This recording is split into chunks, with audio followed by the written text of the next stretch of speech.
दोस्तों, एक महिला जो शादीशुदा होती है, जिसका एक बहुत प्यारा सा राजकुमार होता है, लेकिन उस महिला को पता नहीं ऐसे किस सुख की जरूरत थी, ऐसे शारीरिक सुख की, कि उसको पति से जब उसको वो शारीरिक सुख नहीं मिल पाता है और उसके गोद में देखते देखते एक बेटा भी हो जाता है। फिर पता नहीं उस महिला को ऐसा क्या हो जाता है कि उसको अपने आदमी में, अपने पति में वो सुख नहीं मिलता है जो उसे सुख एक महिला से मिलता है। अब दोस्तों, इसका बसा बसाया घर होता है और इसको एक औरत से ही प्यार हो जाता है। उस औरत के साथ वो नग्न होती है और उसके साथ वो शारीरिक संबंध बनाने लगती है। लेकिन दोस्तों, कहते हैं कि जो आप ये जो बुरा काम करते हैं, इसका आप अंजाम नहीं सोचते हैं कि इसका अंजाम क्या होगा। लेकिन दोस्तों, जब इसका भांडा फूटता है कि इस महिला को एक महिला का ही नशा है और एक महिला के साथ शारीरिक संबंध बनाती है, फिर दोस्तों को होता कुछ ऐसा है कि इसके बेटे का कत्ल हो जाता है।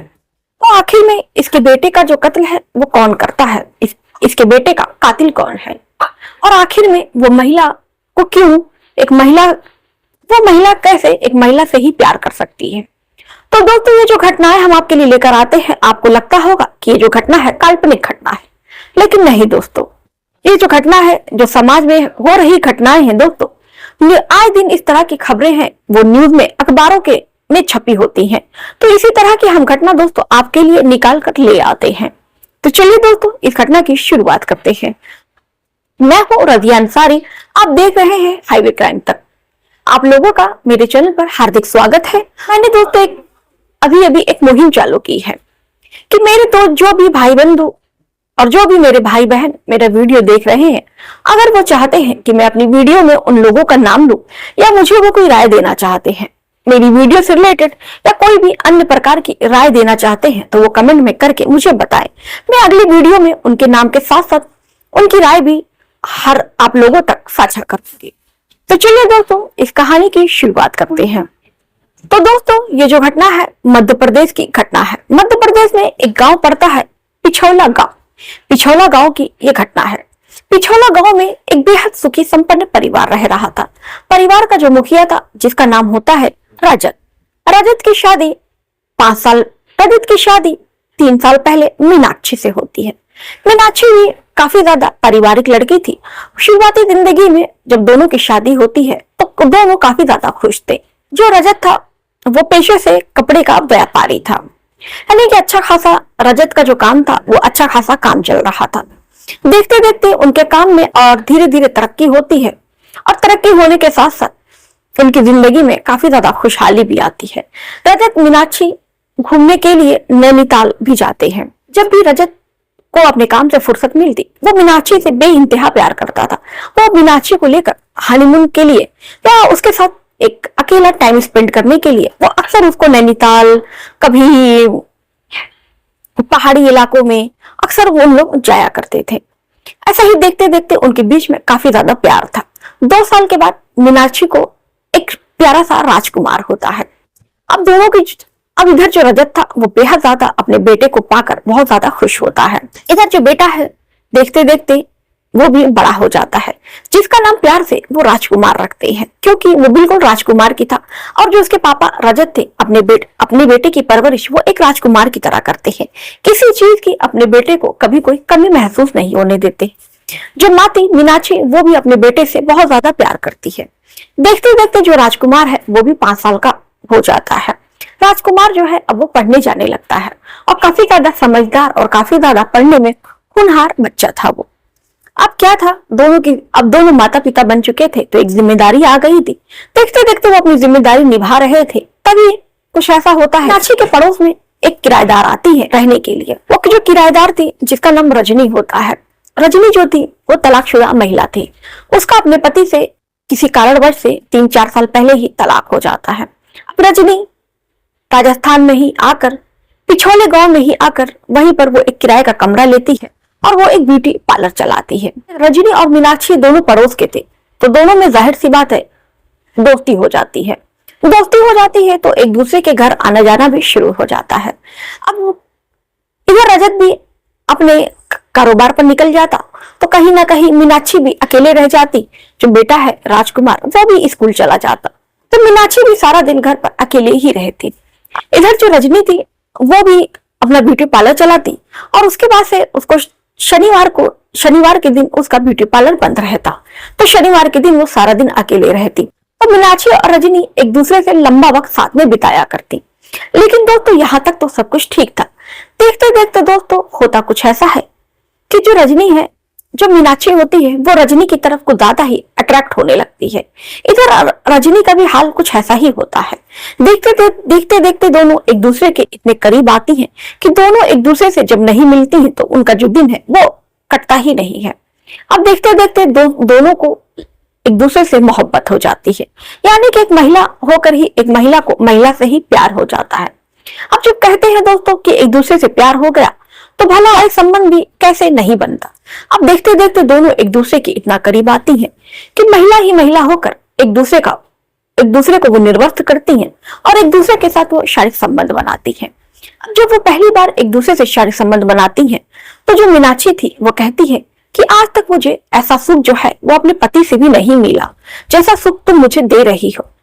अब मुझे पता चला कि मेरे पति से मेरा तलाक क्यों हो गया। मुझे भी आज तक कभी भी मेरे पति ने वो सुख नहीं दे पाया जो आज मुझे मीनाक्षी तुमसे मिल रहा है। अब दोस्तों होता कुछ ऐसा है कि हर रोज वो बिना एक दूसरे शारीरिक संबंध बनाए हुए वो बिल्कुल रह नहीं पाती है। एक मछली जैसे होता है ना कि तड़पती है, एक जब उसको जल से आप पानी से निकाल दीजिए, ऐसे ही मीनाक्षी और रजनी एक दूसरे से शारीरिक संबंध बनाए बिना तड़पती थी। अभी जो शारीरिक संबंध बनाने का सिलसिला ऐसे ही चल रहा था। तकरीबन इनके रिश्ते को भी 6-7 महीने का वक्त बीत जाता है। लेकिन कहते हैं दोस्तों भले ही कितना वक्त लंबा लगे, लेकिन जो एक सच होता है, अगर आप किसी के साथ विश्वासघात कर रहे हैं तो सच एक दिन सामने जरूर आता है किसी न किसी रूप में। ऐसे ही मीनाक्षी का जो बेटा होता है राजकुमार एक दिन बीमार पड़ जाता है बहुत ज्यादा ही। तो फिर जो राजकुमार की माँ थी वो डॉक्टर के पास ले जाती है और डॉक्टर उसके बेटे को बोलता है कि आपका बेटा जब तक ठीक नहीं होता है उसको स्कूल मत भेजिए, उसको बेड रेस्ट दीजिए। अब उसका जो बेटा है घर पर ही रहकर आराम करने लगता है और स्कूल जाना बंद कर देता है। मीनाक्षी और रजनी को एक दूसरे की ऐसी लत थी कि दोनों एक दूसरे से शारीरिक संबंध बनाए बिना रह ही नहीं सकती थी। वो सोचती है कि बेटा है, अभी तो उसकी 6 साल की उम्र है, भला उसे क्या पता चलेगा। अब वो अपने बेटे के सामने ही उसकी जो दोस्त है रजनी वो आती है और उसको अपने बेडरूम में लेके जाती है और अपने बेटे को वो दूसरे कमरे में कर देती है और उसके बाद से दोनों एक दूसरे से शारीरिक संबंध बनाती है। एक दिन उसका बेटा खिड़की से ये सब देख लेता है। जब वो ये सब नजारा देखता है तो बहुत ज्यादा चौंक जाता है और एकदम भौचक्का हो जाता है। और जैसे ही उसके पापा शाम में आते हैं तो जो राजकुमार था वो अपने पापा से ये सारी बातें बता देता है। तो जो रजत था वो उसको अपने बेटे की बातों पर विश्वास नहीं होता है। वो सोचता है कि हो सकता है बच्चा है, तो कुछ बच्चा ऐसी बहकी बहकी बातें कर रहा था। लेकिन कहीं ना कहीं रजत के दिमाग में अब ये जो बातें थी खटकने लगी थी। एक दिन रजत पता नहीं उसके दिमाग में ऐसा क्या शक हो जाता है कि रजत अपने कारोबार से जल्दी घर में लौट आता है। उसके बाद से बेटा घर पर ही होता है तो पापा के आने पर वो दरवाजा खोल देता है। अब रजत बिना कुछ बोले बिल्कुल चुपचाप से वो मीनाक्षी के कमरे की ओर बढ़ता है। उसके बाद से तभी बेटा कहता है कि पापा उधर मत जाइए, आंटी आई हुई है बगल वाली और मम्मी उसके साथ है। उसके बाद से रजत जो है अपने बेटे से कहता है कि तुम यहाँ पर बेटा रुको, मैं अभी तुम्हारी मम्मी से कुछ बात करके आता हूँ। रजत भी वहां पर पहुंचता है और एक खिड़की से छुपकर दोनों को देखने लगता है। जब वो दोनों को निर्वस्त्र पाता है और ऐसी हालत में आपत्तिजनक स्थिति में देखता है तो उसके पैरों तले जमीन खिसक जाती है। वो सोच नहीं पा रहा था कि आखिर में मेरी पत्नी ऐसा कैसे कर सकती है, जो कि एक पत्नी भी है और वो एक माँ भी है। और तुरंत वो दरवाजे को खटखटाता है और अपनी पत्नी को बिना कुछ चिल्लाए, बिना कुछ विरोध किए उसको वो प्यार से समझाता है। और जो दूसरी किराएदार थी उसको भी वो समझाता है कि देखो ये सही नहीं है, ये नियम के विरुद्ध भी है और ये प्रकृति के भी विरुद्ध भी है। पहले तो दोनों रजत की बातें मान लेती हैं और वादा करती है कि आज के बाद ये वो गंदा काम नहीं करेंगे। लेकिन दोस्तों कहते हैं ना कि जिसको एक बार किसी चीज की लत लग जाए वो लत जो है कहाँ ही छूटती है। ऐसे में जो रजत था वो अपने बेटे से कहता है कि बेटा कभी भी तुम अगर इस आंटी को तुम देखना और तुम्हारी मम्मी अगर इसको कमरे में लेकर जाएंगी तो तुम मुझे फोन करके बता देना। अब ऐसे ही जो लड़का है वो भी काफी ज्यादा होशियार था। तो इधर तो जो फिर सिलसिला है फिर रजत से छुप छुपा कर फिर से शुरू हो जाता है। इधर बेटा जो है अपनी मम्मी को जब आपत्तिजनक स्थिति में देखता है तो अपने पापा को फोन करता है और बातें बताने लगता है। तभी जो मीनाक्षी होती है और जो उसकी सहेली थी रजनी, वो राजकुमार की बातें सुन लेती है और तुरंत राजकुमार का मुंह दबाकर फोन रख देती है। उसके बाद से राजकुमार है जो काफी ज्यादा चिल्लाने लगता है, हंगामा करने लगता है। वो कहता है कि ठीक है, तुम मम्मी मुझे नहीं बताने दे रही हो, मेरा मुंह दबा ले रही हो, जब पापा आएंगे रात में तो मैं तुम्हारे बारे में ये सब बताऊंगा। लड़का ये कहकर काफी ज्यादा चीखता है, चिल्लाता है। अब मीनाक्षी और रजनी जो है फैसला करती है कि आखिर में वो क्या करे। फिर दोनों फैसला करती है क्यों ना अपने बेटे को ही रास्ते से हटा दिया जाए। अब दोनों जो है मिलकर राजकुमार को गला घोट कर मार देती है। लेकिन दोस्तों कहानी यहाँ भी खत्म नहीं होती है। दोनों राजकुमार को एक कुएं में ले जाकर, एक झाड़ी में ले जाकर फेंक देती है। जब सुबह होती है उसके बाद से जब राजकुमार के पिता रजत आते हैं और वो अपने बेटे को रात में नहीं पाते हैं तो पूछते हैं कि बेटा कहाँ गया है। तो जो मीनाक्षी थी वो कहती है कि वो अपने दोस्तों के साथ हो सकता है कहीं खेलने गया है। देखते देखते रात के 8 बज जाते हैं। अब दोनों को चिंता होने लगती है। दोनों अपने बेटे को खोजने लगते हैं, लेकिन बेटा जो है कहीं भी नहीं मिलता है। उनके दोस्तों से भी पूछताछ की जाती है लेकिन कहीं भी कुछ पता नहीं चल पाता है। देखते देखते ऐसे पूरी रात गुजर जाती है। तो उसके बाद से इन लोग काफी ज्यादा परेशान होते हैं और रात के 12 बजे माता पिता पहुंचते हैं थाने में और थाने में रिपोर्ट दर्ज कराते हैं। पुलिस जो है उनके बेटे को ढूंढती है, यहाँ वहां तलाश करती है। दूसरा दिन हो जाता है, तब भी उनके बेटे को कहीं भी कुछ अता पता नहीं चलता है। तीसरा दिन बीत जाता है। उसके बाद से पुलिस वालों को राजकुमार की लाश मिलती है। जैसे ही राजकुमार की लाश मिलती है चारों तरफ हंगामा मच जाता है और उसके बाद से न पुलिस ये समझ पा रही थी, ना रजत ये समझ पा रहा था कि आखिर में उसकी किसी से क्या दुश्मनी थी कि भला उसके कोई 6 साल के बेटे को कोई कैसे ऐसे मार सकता है।